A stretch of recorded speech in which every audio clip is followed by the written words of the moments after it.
શ્રીજી મહારાજને પણ કુટુંબ છે, પરિવાર છે. ગુણાતીતાનંદ સ્વામી મુક્તો, એકાંતિક ભક્તો આ લોકમાં, અને મહારાજ કે જે મારા સગા છે મુક્તોને એકાંતિક ભક્તોને, એ મારા સગા છે, એ જ મારા સગાવાલા છે. તો મહારાજને કુટુંબ છે. આપણા પરિવાર છે ને, એમ પરિવાર દિન છે. એટલે મહારાજે સ્ટાર્ટિંગ કર્યું છે અનાદિકાળથી. અને મહારાજ સંતને બહુ મહિમા કહે છે, અને સંત મહારાજનો મહિમા કહે છે. પણ સંત બધે આવે છે, બધા કીર્તનોમાં, બીજા બધા લખ્યું છે. કારણ શું છે? સંત છે મહારાજમાં જોડે છે, પોતામાં જોડતા નથી. એટલે મહારાજને પણ ગેરંટી કે હું સંતનો મહિમા કહીશ તો મારામાં જ જોડવાના છે. અને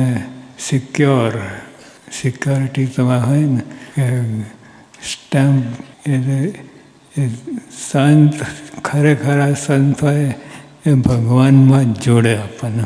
એટલે ગેરંટી આપે, તમે સંતમાં જોડાવો, એ ભગવાનમાં જોડે. એટલે ભગવાનને પણ ગેરંટી કે આ મારામાં જ જોડે છે. એટલે ભગવાન સંતનો મહિમા ખૂબ કહે છે. એટલે એવી બધી વાત છે. અને ગુણાતીતાનંદ સ્વામી તો કહે છે કે જેમ મોટાઈ વધે એમ દાસપણું વધે. એટલે ભગવાનના દાસ થાય. એટલે એવી વાત છે. હવે આપણે પરિવારમાં સંપની વાત આવી, બહુ સુંદર કીર્તન છે. બધું આવી ગયું એમાં કીર્તનમાં. બધું જે આપણે કરવાનું છે એ બધું અંદર આવી. અને સત્સંગની એકેય વાત નથી. સત્સંગ એકેય વાત જે સંપ કરાવે જ. સત્સંગની એક વાત, કોઈ પણ વાત તમે લો, એ સંપ કરાવે અથવા ઇનડાયરેક્ટલી સંપ ભાગ ભજે. એટલે ગુણાતીતાનંદ સ્વામી કહ્યું છે કે બે એક રુચિ ના હોય, લાખો ને કરોડો બરાબર છે. અને લાખો ને કરોડો હોય પણ રુચિ ના મળતી ના હોય તો કાંઈ નહીં. પછી સ્વામીએ કહ્યું, સંતો પાર્ષદોને ઉપદેશ આપતા હતા. અને સ્વામી કહ્યું કે સંતો પાર્ષદો આમને આમ તમે સંપીને રહેશો તો તમને કોઈ દોષ, કામવાદી દોષ નડશે નહીં. અને સંપીને નહીં રહો, કુસંપની તો વાત જ નથી. પણ સંપ જો આપણે છે, સંપ જુદી વાત છે, એ ન્યુટ્રલ વસ્તુ છે. આપણે જે કહીએ કે કુસુમ છે, કુસુમ તો હાવ કચરો કહેવાય. કુસુમની કોઈ વેલ્યુ નથી. એ બધું બગાડે, તોડફોડ કરે. પણ સંપ નહીં હોય. આપણે ભેગા હોઈએ પણ સંપ ન હોય. તો સ્વામીએ કહ્યું કે આમને આમ તમે ભેગા રહેશો, સંપીને રહેશો તો એકે દોષ તમને નડશે નહીં. અને જો સંપીને નહીં રહો તો અલ્પ દોષ તમને સત્સંગમાંથી બહાર ફેંકી દે છે. સંપનો કેટલો મહિમા છે. સંપથી કેટલું બધું કામ થાય છે. શ્રીજી મહારાજ સાક્ષાત જોડી દે છે આપણને. મહારાજ સાથે જોડી દે છે આપણને. એ કેટલી મોટી વાત કે સંપી નહીં રહે. એટલે એક તો ઉપાસના જોઈએ, મહારાજ સ્વામીની ઉપાસના, અને પછી બધું કામમાં આવે. પણ ખાલી સંપ નહીં, મહારાજ સ્વામીની ઉપાસના હોય અને પછી સંપ હોય, કામ થઈ જાય. અક્ષરધામ મળી જાય આપણને. એટલે એ બધી મહારાજે વાત કરી છે. આપણા કુટુંબમાં શરૂઆત કરીએ. કુટુંબમાં કેમ છે, અંદર 5 સભ્યો હોય, 4 સભ્યો હોય, કુટુંબમાં અંદર બને છે. અથવા એકબીજાને મહિમા છે, સદભાવ છે. કુટુંબની વાત કરું છું કે અંદર બીજી બધી વાત કરીએ, પણ ઘરમાં જ ચેરિટી બિગિન્સ એટ હોમ.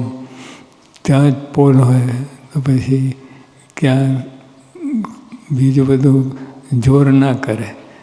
એ સંપની વાત કરી હવે, જોર ના. કુટુંબમાં આપણે જે સત્સંગી ના હોય તો એ જુદી વાત છે, પણ 4 જણ સત્સંગી હોય એની વાત કરું છું. તેમાં તો સંપ હોવી જોઈએ. પતિ પત્નીને બનવું જ જોઈએ.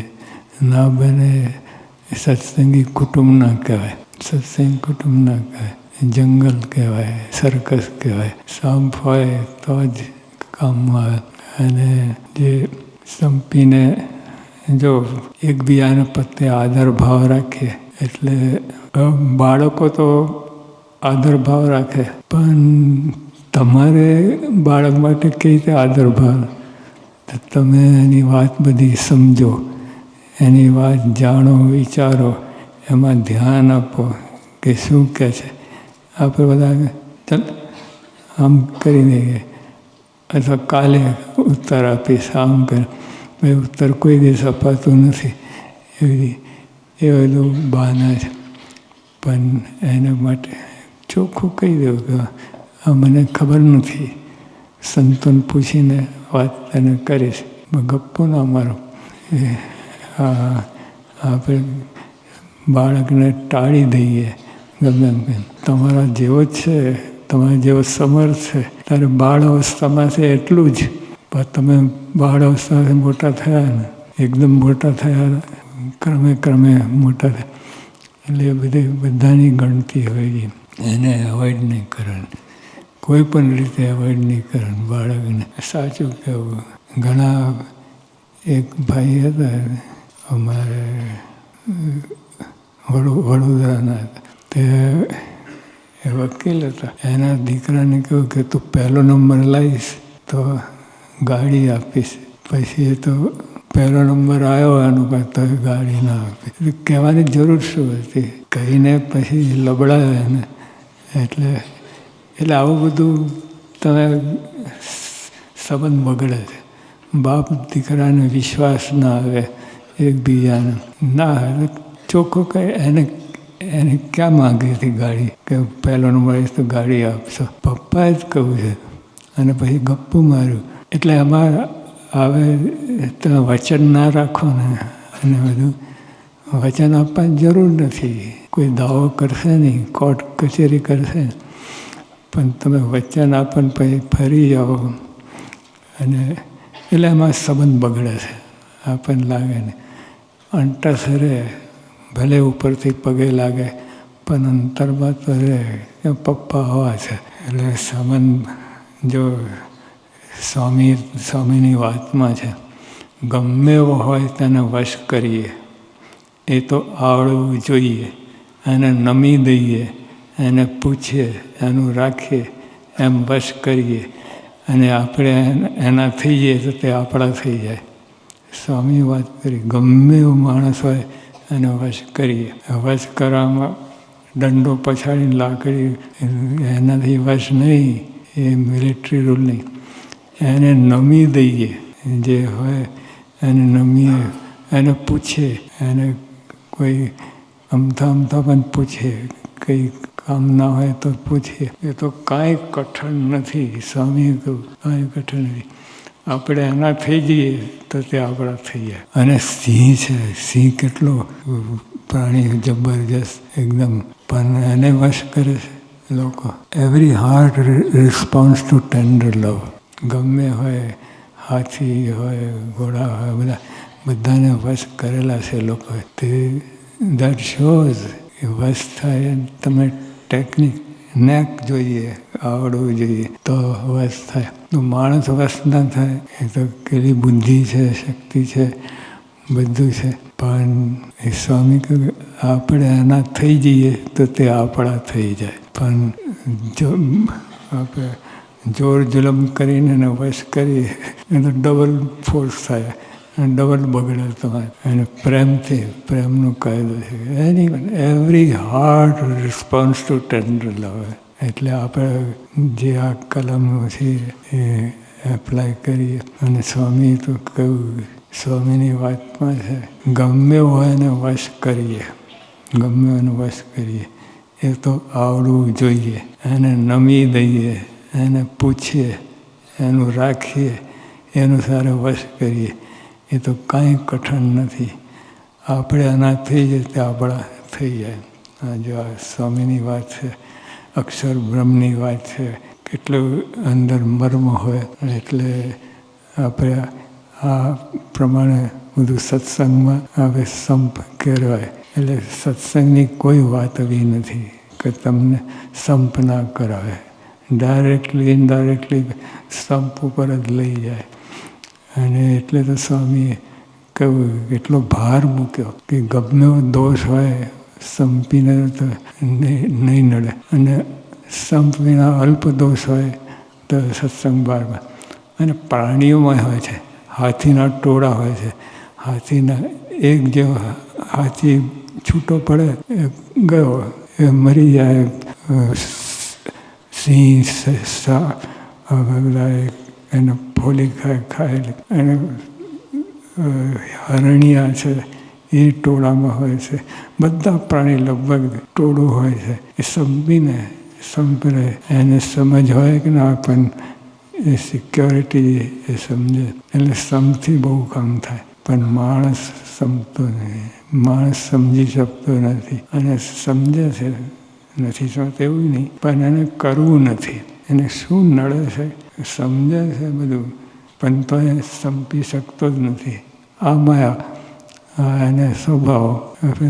એને જે સંપીને કામ કરે તો બહુ મોટું કામ થાય. બધે સંપ દેખાય છે. આ સૂર્ય ચંદ્ર, આ જો સૂર્ય કહે કે હું 1 કલાક મોડો ઉઠીશ, શું દશા થાય. ચંદ્ર કહે કે હું નહીં, આજે પૂનમ હોય, આજે દર્શન નહીં દઉં તો શું દશા થાય. એટલે બધામાં હાર્મની છે, બધી દેખાય. એકબીજા અનુકૂળ થઈને આ બોડીમાં જ જો ને, બોડી તો હાર્ટ કંઈક આજે કામ નહીં કરું, બધું તંત્ર ખોરું જાય, ઉપડી જાય. 1 કલાકે જો હાર્ટ કામ ના કરે કેટલું બધું થઈ જાય. કિડની કે આપણા હાડકા, ચામડી, બધા જ જો પ્રોટેક્શન છે. આ ચામડી દેખાતું નથી પણ કેટલું બધું કામ કરે. ચામડી ના હોય તો ઓલા બેક્ટેરિયા, વાયરસ કામ કરી જાય, ફોલી ખાય તમને. એટલે બોડીમાં તંત્ર છે એક સરખું ચાલે છે, એકબીજાને અનુરૂપ, એકબીજા સંપીને. કાર્ય જુદું હોય પણ સંપીને પોતપોતાનું કાર્ય કરે અને બીજા સાથે સંપ રાખે. પોતપોતાનું કાર્ય કરે એટલું નહીં, બીજા સાથે સંપ, કોર્ડિનેશન, એ બધું આખું તંત્ર.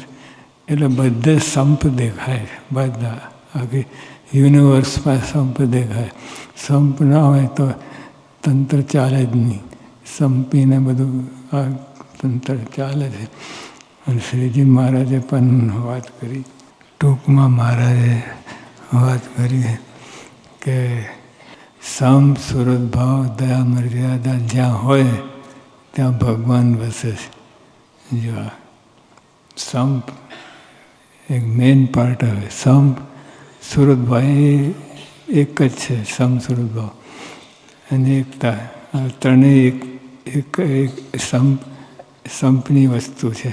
સંપને અનુરૂપ થાય તો સંપ, સુરત ભાવ અને દયા, મર્યાદા જ્યાં હોય ત્યાં પ્રભુ વસે છે. એ બધું જ સંપ કરાવે. દયા, મર્યાદા અને સંપ, સુરત ભાવ તો છે જ. જ્યાં હોય ત્યાં ભગવાન વસે છે. એટલે અને મારે કે સંપ, સુરત ભાવ ના હોય તો ધર્મ માત્ર કથન માત્ર છે.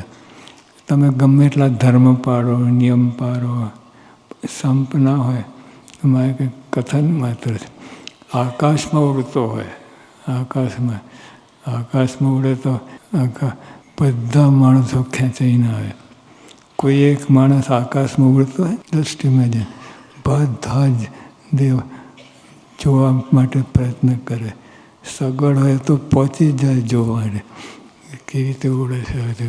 તો એ મહારાજે શું કહ્યું, આકાશમાં ઉડતો હોય પણ સમ સુરત ભાવ ના હોય એ કથનમાં તો કાંઈ નહીં, એની કોઈ વેલ્યુ નહીં. તો મહારાજ સંપની માટે કેટલું જબરું વાત કરે. પ્રમુખ સ્વામી મારે કે ઝેર ખાઈને પણ સંપ રાખવો પડશે. યોગી આવે તો કેટલી હાડ મારી હતી પૈસાની. એક આનો પૈસો આવે ને એક આનું 5 પૈસા આવે તો ભયો એટલી બધી ખેંચતાણ હતી. તો એ યોગી આવા કે અમે પૈસા નથી જોતા, અમે સંપ જોઈએ.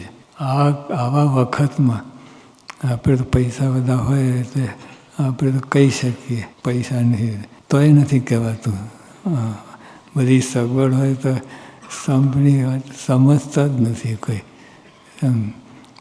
આપણે સમજ્યા છીએ એટલે સંપની વાત દ્રઢ કહીને રાખવી. અને બધે આખે સૃષ્ટિમાં હાર્મની માટે સંપની જરૂર છે. તો આપણે રાખીએ અને ભગવાનને પામીએ. સહજાનંદ સાહેબ.